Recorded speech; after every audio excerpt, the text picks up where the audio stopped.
Selamat datang kembali di pembahasan khusus untuk Anda. Kali ini kita mau coba selami bab 9 dari materi yang Anda berikan. Fokusnya ke konsep kepala pendek atau ya the short head. Iya, betul. Ini semacam kebalikannya ekor panjang ya, yang mungkin lebih sering kita dengar sekarang ini. Nah, itu dia. Jadi si kepala pendek ini kan intinya soal produk-produk hits yang jumlahnya sedikit tapi laku keras banget, mendominasi pasar kita. Beda sama ekor panjang yang isinya produk niche seabrek tapi jualannya kecil-kecil. Bisik itu sekarang nih, coba ngertiin kenapa kok dulu produk hits ini bisa begitu berkuasa. Kayaknya ada hubungannya sama batasan dunia fisik ya. Kita bongkar yuk. Tentu. Tapi penting nih buat digarisbawahi dulu. Kita nggak lagi menilai bagus nggaknya si produk hits ini ya. Oke, fokus kita lebih ke sistem di baliknya. Sistem yang, ya gimana ya, lahir dari kelangkaan. Kelangkaan ruor pajang, jangkauan geografis, saluran siaran. Beda banget sama dunia digital sekarang, yang serba melimpah, yang bikin ekor panjang bisa muncul. Oke. Jadi karena keterbatasan fisik itu ya yang akhirnya membentuk apa yang kita bisa nikmatin. Persis, sip. Mari kita mulai dari yang paling kelihatan deh, ruang fisik. Analisis Anda kan nyebutin soal mahalnya sewa rak di toko. Contohnya ekstrim juga ya, satu DVD aja di toko rental bisa makan biaya $22 setahun. Iya, kedengarannya mungkin nggak seberapa. Tapi kalau dikali ribuan item, itu signifikan banget biayanya buat pengecer. Pasti.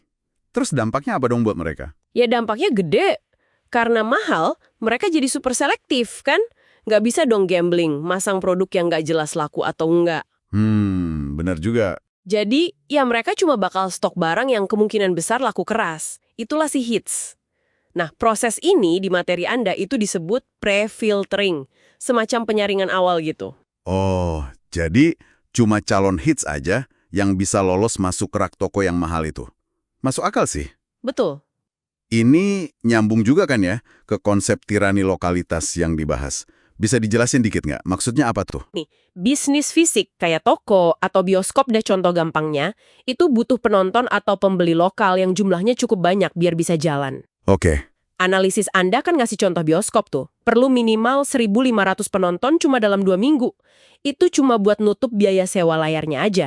Wah, banyak juga ya minimalnya. Iya. Artinya apa? Artinya produk yang peminatnya sebenarnya ada, tapi nyebar di mana-mana, produk niche gitu, susah banget masuk ke toko fisik atau bioskop lokal. Buat si toko lokal itu, peminat yang nyebar, ya sama aja kayak nggak ada. Oh gitu ya. Jadi meskipun mungkin secara nasional peminatnya lumayan, kalau di satu daerah cuma seuprit, ya nggak bakal ada barangnya di situ. Menarik. Terus ada lagi nih soal keterbatasan kategorisasi. Ini kayaknya sepele tapi penting ya. Betul banget. Ini sering kita lupain. Di dunia fisik itu, cara ngatur barang kan kaku banget ya. Contohnya di materi itu sistem DUI di perpustakaan atau jaket di toko. Oh ya, jaket itu cuma bisa masuk satu bagian ya. Misalnya jaket pria, nggak bisa sekaligus di rak warna biru atau bahan nilon gitu. Nah, itu dia. Beda banget sama online kan?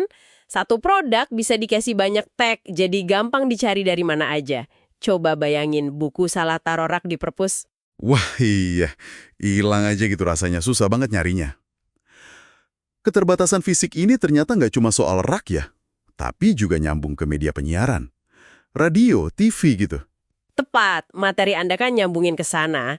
Dulu itu frekuensi radio atau saluran TV kabel kan terbatas banget jumlahnya. Iya sih, nggak kayak sekarang. Nah, ini hambatan fisik lagi nih, yang secara otomatis ya ngasih panggung lebih gede buat program atau musik yang disukai banyak orang. Alias, hits lagi. Nggak banyak ruang buat selera yang spesifik banget. Pantesan dulu ada fenomena obrolan warung kopi atau water cooler efek itu ya. Semua orang ngomongin acara TV yang sama, soalnya ya nontonnya itu-itu aja. Bener banget. Beda jauh sama sekarang di mana internet itu kayak ngasih saluran tak terbatas. Konten juga bisa on demand kapan aja kita mau. Jadinya pilihan seabrek, pengalaman nonton jadi lebih personal ya. Tapi mungkin jadi nggak ada tontonan bersamanya lagi. Iya, ada plus minusnya. Pengalaman media jadi lebih terfragmentasi mungkin. Terus ada dampak psikologisnya juga katanya. Karena kita terbiasa sama dominasi hits, kita jadi mikirnya hitam putih. Kalau nggak hits, ya berarti gagal atau jelek. Gitu nggak sih? Ada kecenderungan ke sana ya. Materi Anda nyebut itu sebagai jebakan pemikiran kelangkaan. Contohnya, anggapan kalau buku self-published itu pasti jelek kualitasnya. Padahal belum tentu ya. Belum tentu, popularitas di sistem lama itu kan nggak selalu sama dengan kualitas asli produknya. Bisa jadi dia populer karena emang cocok aja sama sistem distribusi yang serba terbatas itu. Oke. Analogi kota dari Jane Jacobs yang dikutip itu juga menarik tuh. Soal kepadatan penduduk di kota besar bisa bikin subkultur tumbuh.